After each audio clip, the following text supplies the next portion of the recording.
Evergreens. I have a math problem and I need your help. As we come up on the end of the school year, I have a bunch of grading I need to make sure it gets done before final report cards are going to go out. I know that the amount of papers I can grade in any given day is a function of the number of hours of sleep I got the night before. The number of papers I can grade, G, is represented by 15s plus 30, where S is the number of hours of sleep I got last night. When grading papers, I always make sure to completely finish grading an individual paper before I stop. I never leave any paper partially graded. Can you help me determine a reasonable domain and range for this function? The first thing we need to figure out is what the phrases reasonable domain and reasonable range mean. When I say go, turn and talk with your partner, what does it mean when we say the phrase reasonable domain? Go.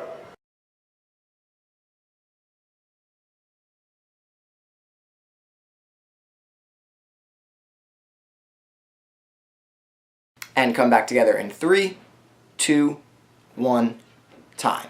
Reasonable domain is the values of x, or the input, that makes sense in the context of the problem. Now when I say go, turn and talk with your partner, what do we mean when we say reasonable range? Go.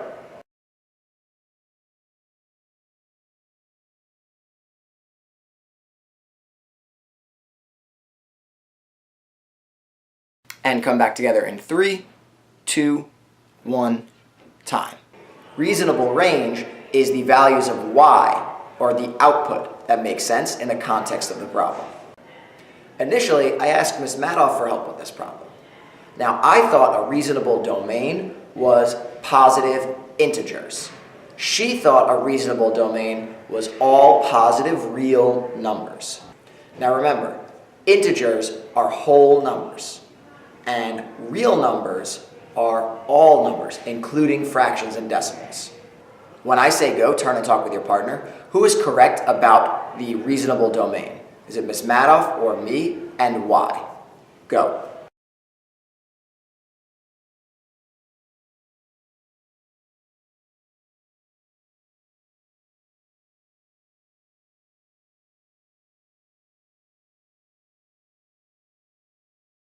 And come back together in 3, 2, 1, time.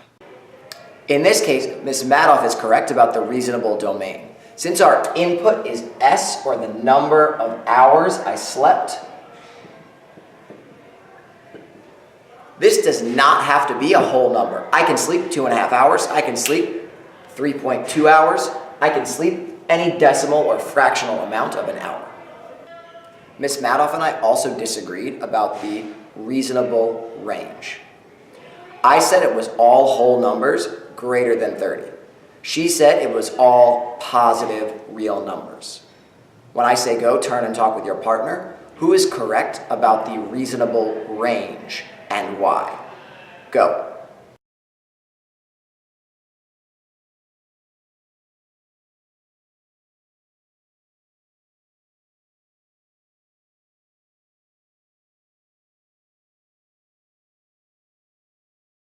And come back together in 3, 2, 1, time.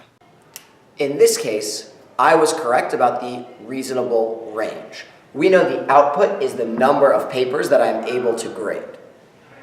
If I slept for 0 hours, the minimum possible number of hours, I would grade 30 papers. So I'm not going to grade any fewer than 30 papers.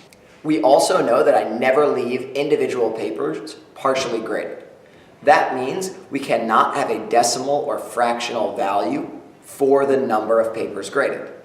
I know last night I got fewer than 8 hours of sleep. When I say go, work with your partner to determine the reasonable range for this function if I slept fewer than 8 hours. Make sure you are using the inequality notation for domain and range. Go.